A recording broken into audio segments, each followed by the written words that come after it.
हरे कृष्णा। आप सब लोगों का भगवत गीता ज्ञान प्रबोधनी सत्र में स्वागत है। हम लोग 5वें अध्याय के भगवत गीता यथारूप प्रश्नावली कर रहे हैं। 5वां अध्याय है आत्मा का विज्ञान। हम इसके 19वें प्रश्न से आगे की चर्चा करेंगे। तो इससे पहले हम सब लोग एक साथ ये मंगलाचरण पढ़ेंगे। ओम अज्ञानतिमिरान्धस्य ज्ञानाञ्जनशलाकया चक्षुरुन्मीलितं येन तस्मै श्रीगुरवे नमः। श्रीचैतन्यमनोभीष्टं स्थापितं येन भूतले स्वयं रूपा कदा मह्यं ददाति स्वपदान्तिकम्। वन्देऽहं श्रीगुरोः श्रीयुतपदकमलं श्रीगुरून् वैष्णवांश्च श्रीरूपं सागरजातं सगण रघुनाथान्वितं तं सजीवम् साद्वैतं सावधूतं परिजनसहितं कृष्ण चैतन्य देवम् श्री राधा कृष्ण पादान् सगण ललिता श्री विशाखान्वितांश्च। हे कृष्ण करुणा सिंधु दीनबंधु जगतपते गोपेश गोपिका कांत राधा कांत नमोस्तुते। तप्त कांचन गौरांगी राधे वृंदावनेश्वरी वृषभानुसुते देवी प्रणमामि हरिप्रिये। वाञ्छाकल्पतरुभ्यश्च कृपा सिन्धुभ्य एव च पतितानां पावनेभ्यो वैष्णवेभ्यो नमो नमः। जय श्री कृष्ण चैतन्य प्रभु नित्यानंद श्री अद्वैत गदाधर शिवासादि गौर भक्त वृंद। हरे कृष्ण कृष्ण कृष्ण हरे हरे हरे राम राम राम हरे हरे।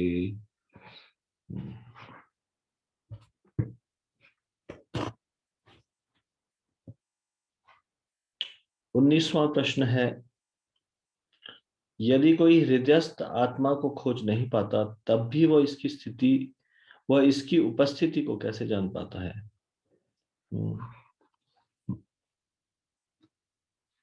दूसरे अध्याय का 20वां श्लोक निकाल दीजिए। दूसरे अध्याय का 20वां श्लोक।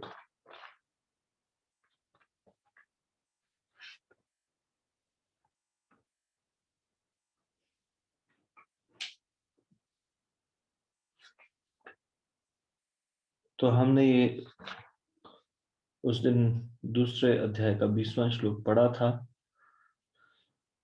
और इस प्रश्न का भी उत्तर किया था शायद 19वां।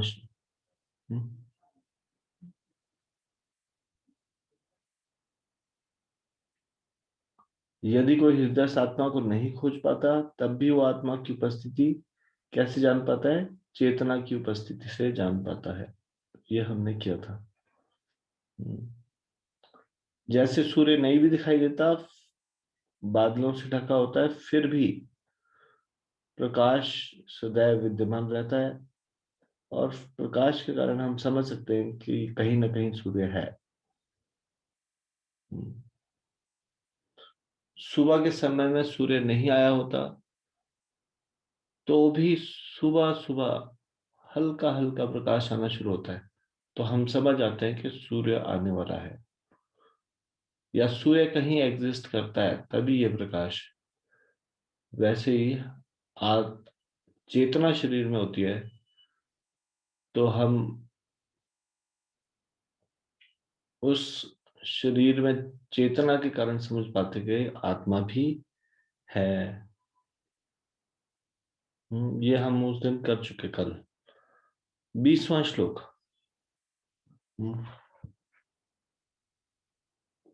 20वां श्लोक हो गया। 21वां श्लोक में आ जाइए। 21वें श्लोक में आ जाइए।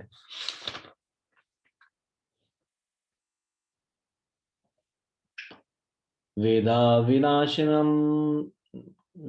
विनाशिनम नित्यम य एन मजमव्ययम् कथम स पुरुषः पार्थ कम घातयति हन्तिकम्।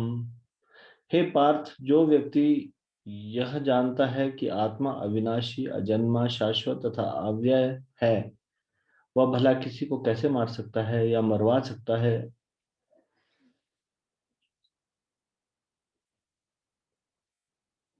अब आपको आंसर क्या ढूंढना है? प्रश्न यह है, हिंसा की भी अपनी उपयोगिता है।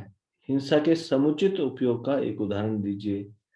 अपने अनुभव से आधुनिक समय में हिंसा के दुरुपयोग का एक उदाहरण दीजिए। तो समुचित उपयोग क्या हो सकता है हिंसा का, ये बताना है आपको, और हिंसा का दुरुपयोग क्या है आधुनिक समय में, ये आपको बताना है अपने अनुभव से। तो पहले हम इस श्लोक का तात्पर्य पढ़ते हैं। प्रत्येक वस्तु की समुचित उपयोगिता होती है, और जो ज्ञानी होता है वो जानता है कि किसी वस्तु का कहाँ और कैसे प्रयोग किया जाए। इसी प्रकार हिंसा की भी अपनी उपयोगिता है, और इसका उपयोग इसे जानने वाले पर निर्भर करता है। यद्यपि हत्या करने वाले व्यक्ति को न्याय संहिता के अनुसार प्राणदंड दिया जाता है, किंतु न्यायाधीश को दोषी नहीं ठहराया जा सकता है, क्योंकि वह न्याय संहिता के अनुसार ही दूसरे व्यक्ति पर हिंसा किए जाने का आदेश देता है। मनुष्यों के विधि ग्रंथ मनु संहिता में इसका समर्थन किया गया है कि हत्यारे को प्राणदंड देना चाहिए, जिससे उसे अगले जीवन में अपना पाप कर्म भोगना न पड़े। अतः राजा द्वारा हत्यारे को फांसी का दंड एक प्रकार से लाभप्रद है। इसी प्रकार जब कृष्ण युद्ध करने का आदेश देते हैं तो यह समझना चाहिए कि यह हिंसा परम न्याय के लिए है, और इस तरह अर्जुन को इस आदेश का पालन यह समझकर करना चाहिए कि कृष्ण के लिए किया गया युद्ध हिंसा नहीं है, क्योंकि मनुष्य या दूसरे शब्दों में आत्मा को मारा नहीं जा सकता। अतः न्याय के हेतु तथाकथित हिंसा की अनुमति है। शल्य क्रिया का प्रयोजन रोगी को मारना नहीं, अपितु उसको स्वस्थ बनाना है। अतः कृष्ण के आदेश पर अर्जुन द्वारा किया जाने वाला युद्ध पूरे ज्ञान के साथ हो रहा है, उससे पाप फल की संभावना नहीं है।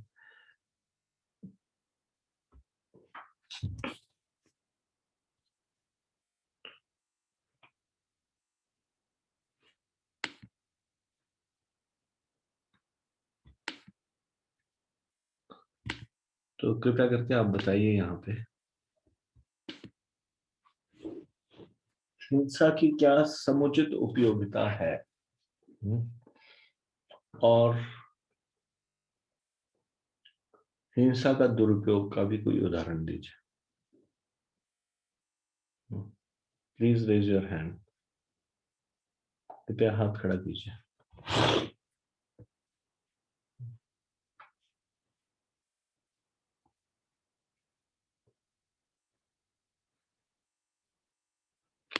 हिंसा की समुचित उपयोगिता क्या है? यदि आप कुछ और भी सोच सको तो अपनी तरफ से और भी बता सकते हो, जो हमने पढ़ा उसके अलावा भी। जो हिंसा की व्यर्थता है वो तो आपको खुद से सोच के बतानी है।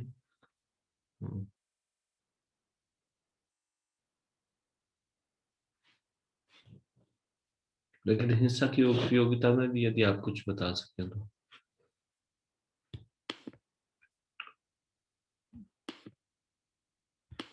मुस्कान माता जी बोलिए। हरे कृष्णा प्रभु जी, दंडवत प्रणाम। हरे कृष्णा, दंडवत जी। सबसे पहले प्रभु जी उपयोगिता मैं बताती हूँ कि हिंसा की क्या है। जैसे कि अभी श्लोक में भी श्लोक के तात्पर्य में भी लिखा था कि अगर एक जस्टिस है, किसी ने कुछ क्राइम किया है और अगर जस्टिस उसको पनिशमेंट दे रहा है, वो पनिशमेंट तो मौत की सजा भी हो सकती है या कोई वायलेंस वाली पनिशमेंट भी हो सकती है। तो इसमें हम ये नहीं कह सकते कि जो जज है वो हिंसा का गलत उपयोग कर रहा है, क्योंकि उसके कोड ऑफ कंडक्ट के अनुसार उसको यही पनिशमेंट देनी थी जिन्होंने भी क्राइम किया है। तो यहाँ पे हिंसा का सही उपयोग हो रहा है, क्योंकि वो उनका कर्तव्य है कि उन्हें वो पनिशमेंट देनी है एज अ जज। और अगर हम दुरुपयोग का देखेंगे कि कहाँ पे गलत होता है, जैसे कि आजकल कंट्री कंट्री लैंड के लिए लड़ रहे हैं, तो यहाँ पे वायलेंस जरूरी नहीं है कि हम कंट्री लैंड्स के लिए लड़ाई करें, क्योंकि यहाँ पे ग्रीड आ जाता है। यहाँ पे कर्तव्य नहीं होता कि उन्हें जमीन के लिए लड़ाई करनी ही है और हिंसा करना है, तो इसका दुरुपयोग इस वे में हो रहा है। धन्यवाद। हरे कृष्ण प्रभु जी, दंडवत प्रणाम। अन्य कोई भी व्यक्ति और कुछ इसमें ऐड करना चाहे तो?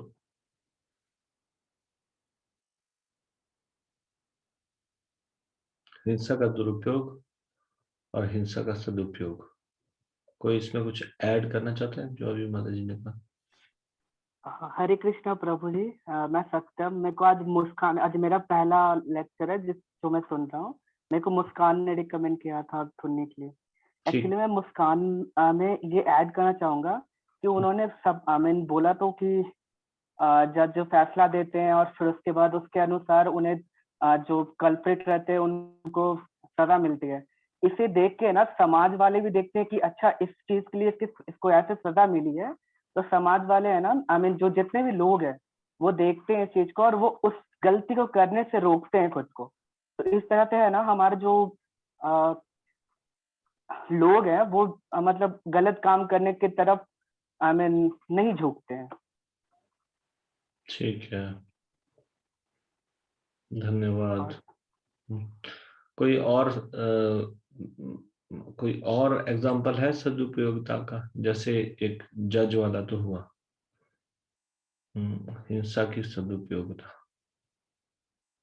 और दुरुपयोग।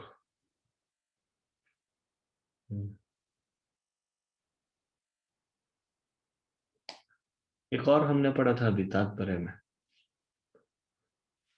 डॉक्टर के हाथ में भी चाकू हो सकता है चीरा लगाने के लिए।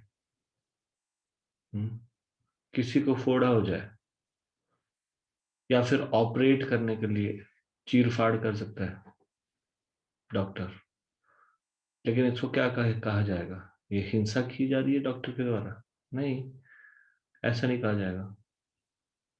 वो तो उस बीमारी को ठीक करने के लिए उसके पेट को काट रहा है। उसके बाद में वो ऑपरेशन करने के बाद उसके बाद उसको सिल भी देगा। तो ये सदुपयोगिता हुई हिंसा की।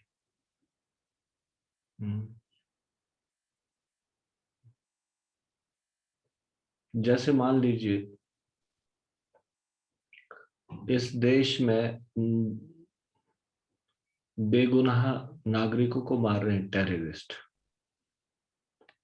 उनके खिलाफ सुरक्षा बल, खास करके आर्मी, यदि उन टेररिस्टों को मार गिराती है और इनको बचाती है देश के सामान्य नागरिकों को, उन टेररिस्टों के प्रति, आतंकवादियों के प्रति हिंसा करके, तो सदुपयोगिता हुई। जो आराम से अच्छे से जीवन जी रहे हैं, जो किसी का कुछ नुकसान नहीं कर रहे हैं, न्यायपूर्वक चल रहे हैं, उनको कोई बेगुनाह लोगों को मार रहे हैं आतंकवादी, तो उन आतंकवादियों को मारना तो हिंसा की सदुपयोगिता ही होगी।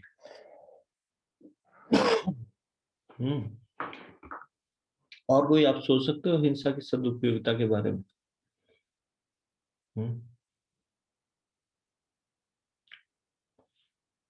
टीचर के द्वारा पनिशमेंट देना, ये हिंसा की सदुपयोगिता है। ऐसे ढीठ और ऐसे शरारती तत्वों को सुधारने के लिए उनको बेंच पे खड़ा कर देना या फिर उनको अन्य प्रकार की कोई सजा देना, ये हिंसा की सदुपयोगिता हुई।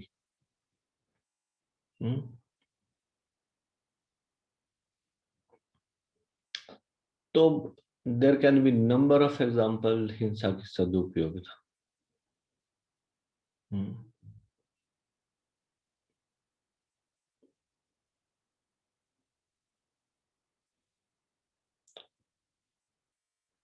हिंसा की दुरुपयोगिता क्या है? अच्छा ये बताइए, और क्या है दुरुपयोग? दुरुपयोगिता की तो और भी ज्यादा एग्जाम्पल हो सकता है।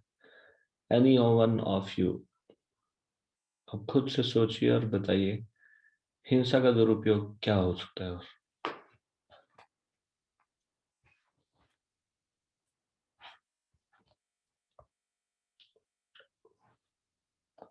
इसमें बोला है अपने अनुभव से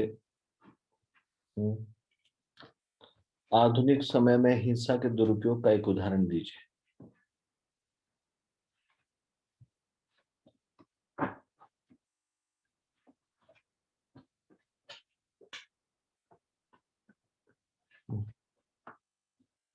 हिंसा का दुरुपयोग का आंसर नहीं आप बता पा रहे? कोई भी डायरेक्ट या अनम्यूट करके बोल सकते हो।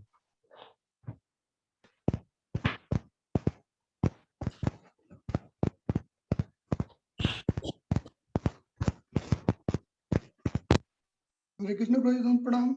हरे कृष्णा धन्य जी। अनिल कुमार प्रभु बोलिए। प्रभु जी, जैसे काफी राजनीतिक पार्टियां भी हिंसा का दुरुपयोग करके ऐसे जो दंगे भड़कवा देते हैं अपने को जितवाने के लिए, तो वो भी उसका दुरुपयोग करते हैं प्रभु जी। अपने स्वार्थ के लिए दंगे भड़का देना। ठीक है, धन्यवाद। हरे कृष्ण प्रभु जी, प्रणाम प्रभु जी। Anyone else? हरे कृष्णा प्रभु जी, दंडवत प्रणाम। हरे कृष्णा धन्यवाद जी। प्रभु जी, जैसे लोग जानवरों को मार के खाते, पशु वर्ग के, तो ये हिंसा का दुरुपयोग हुआ। अपने जीभ के स्वाद के लिए किसी का जीवन ले लेना, हिंसा का दुरुपयोग। ठीक है, धन्यवाद। हरे कृष्णा प्रभु जी, दंडवत प्रणाम। Any other example?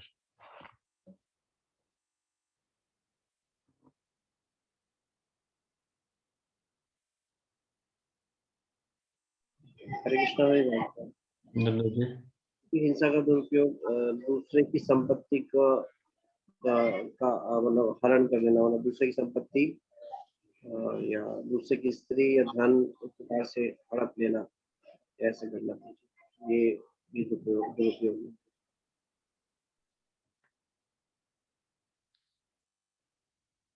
मतलब लूटना, डाका डालना। यस। ठीक है, देखिए यहाँ पे हिंसा के दुरुपयोग का तो और भी बहुत सा मतलब ज्यादा एग्जांपल्स आज के युग में। अननेसेसरी जेलेटिन, टॉफियां वगैरह, उसमें जेलेटिन में जानवरों की चर्बी इस्तेमाल होना। कई जगह ऐसे प्रोडक्ट्स बनने जिसमें कि जानवरों का हिस्सा होता है। ये हिंसा का दुरुपयोग है। हिंसा की आवश्यकता नहीं है।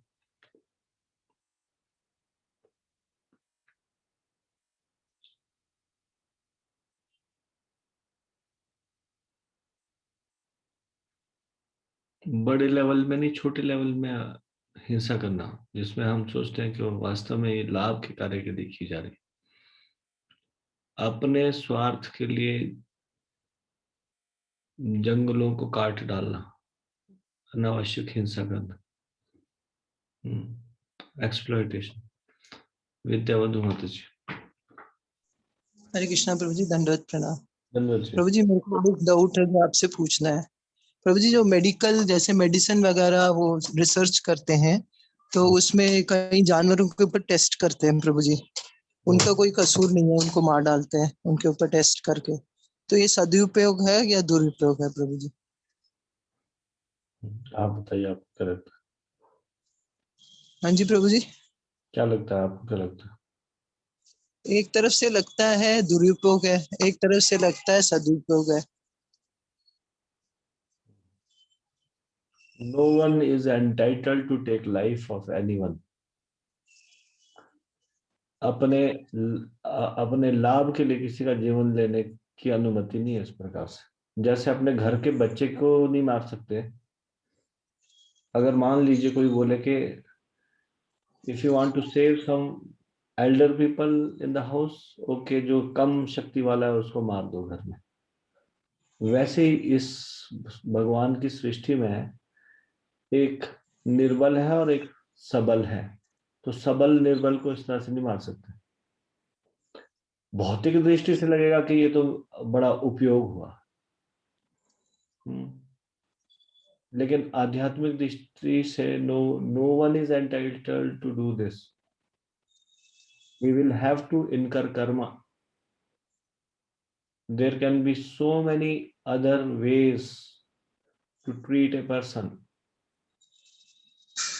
आयुर्वेदिक विज्ञान, होम्योपैथी विज्ञान या कोई भी अन्य विज्ञान, लेकिन इस प्रकार से अगर वो जीवन लेके सफलता कर भी लेते 2-3 एक्सपेरिमेंट करके, तो भी जो वो कर रहा है वो कर्म क्रिएट करेगा।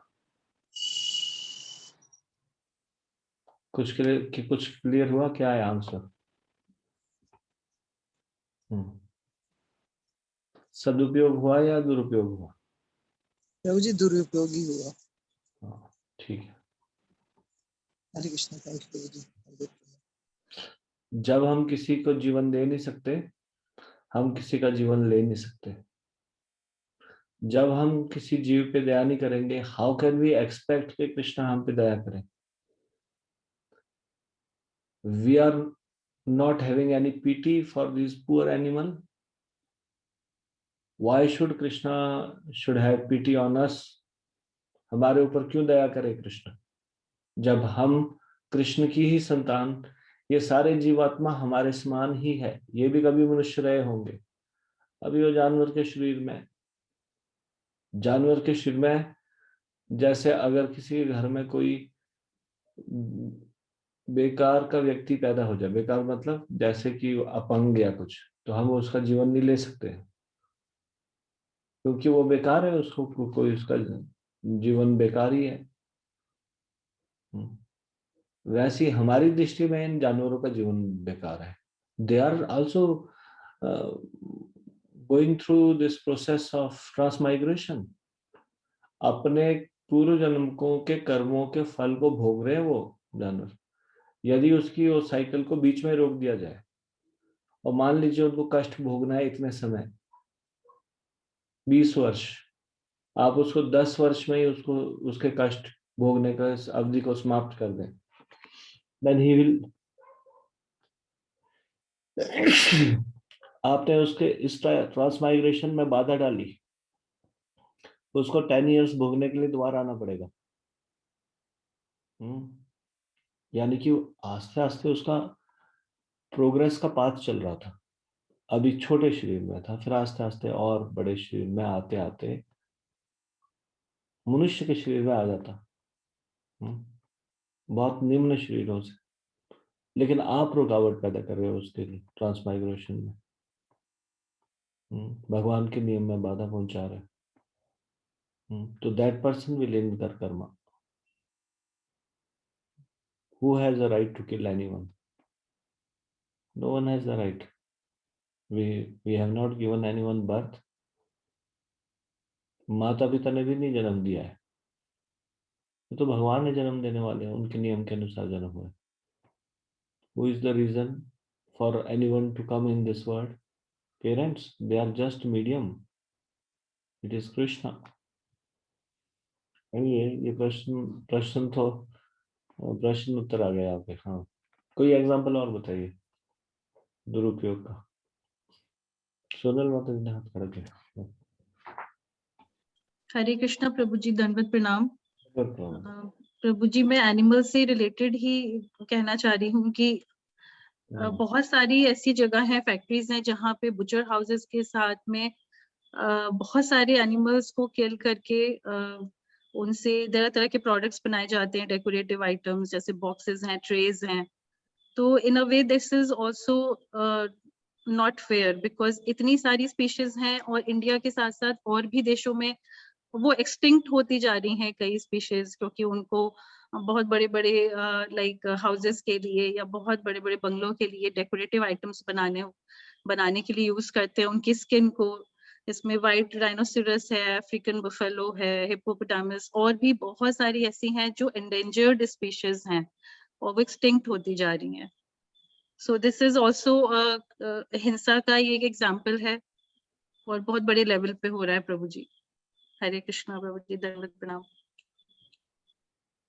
This is misuse of violence. Ji Violence has its utility.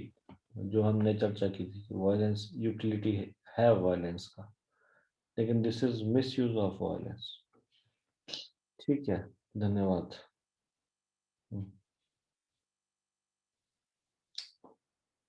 अगला प्लीज। हाँ जी, यस प्रभु जी प्लीज बताइए। हरे कृष्ण प्रभु जी, कॉस्मेटिक इंडस्ट्री है, ये भी बहुत बड़ा हिंसा का दुरुपयोग कि अपनी फेशियल आर्टिफिशियल सुंदरता के लिए इतने सारे पशुओं को मारा जा रहा है, ये भी बहुत चीज है। कॉस्मेटिक इंडस्ट्री में बहुत ज्यादा ये होता है।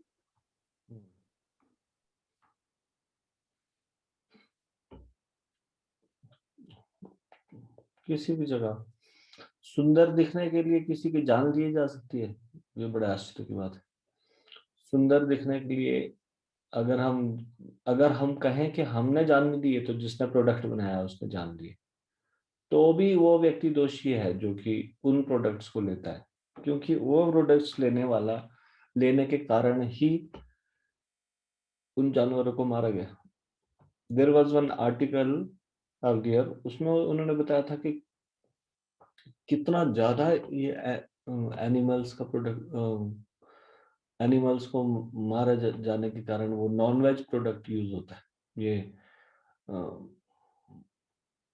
इस जो कॉस्मेटिक इंडस्ट्री है, तो यहाँ तक कि लिपस्टिक से लेकर और ये सारे के सारे जितने भी प्रोडक्ट्स है ज्यादा सुंदर दिखने के लिए, इनमें सब में कुछ ना कुछ ऐसा कंटेंट होता है जिसमें कि जानवर का वध किया गया हो।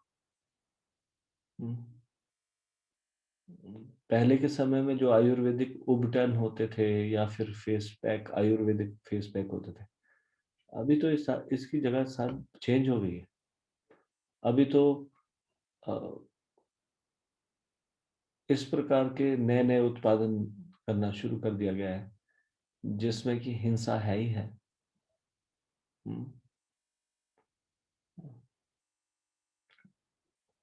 अभी I don't have that article, I read long time back, जिसमें कि बताया गया था कि क्या क्या चीजें हैं जो कि लेडीज जो ब्यूटी के लिए प्रोडक्ट यूज करते हैं, जिसमें कि they will be Karma.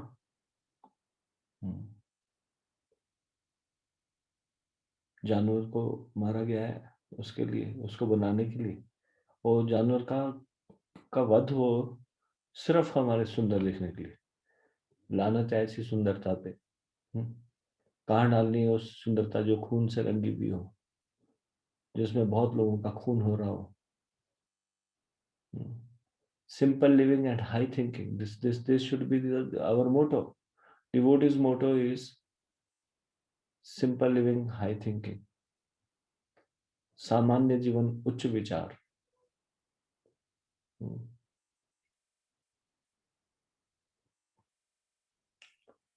Fashion के लिए फेदर कोट वगैरह पहने जाते हैं, जिसमें कि कई बार चमड़ी होती है जानवरों की, इस तरह से। तो वो फेदर कोट भी डिवोटीज नहीं पहनते हैं, इसलिए नहीं पहनते हैं। दे फाइंड समथिंग, वो विकल्प ढूंढ लेते हैं जिसमें वो ऐसी चीज को ना इस्तेमाल करे जिसमें कि हिंसा यूज हुई हो। और तो और nowadays is a concern अहिंसा milk. they tell you that this is अहिंसा मिल्क। उस दूध को बेचते हैं और बोलते हैं ये अहिंसा मिल्क है। अहिंसा मिल्क मीन्स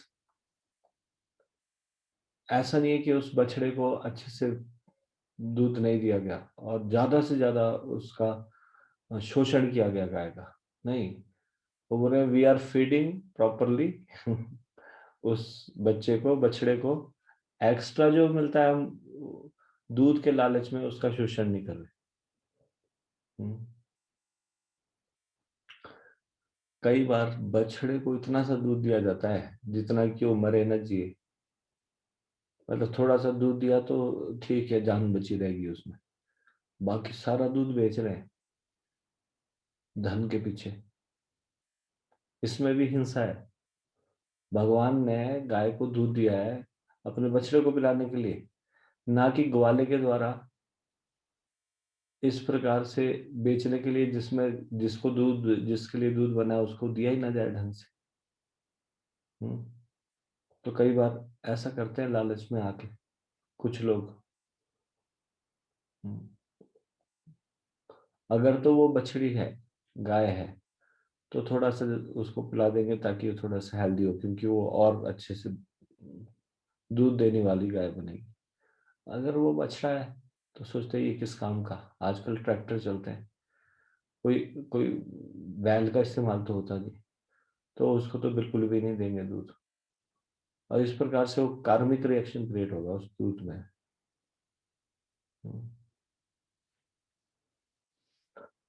ठीक है, 23वां श्लोक, 24वां श्लोक,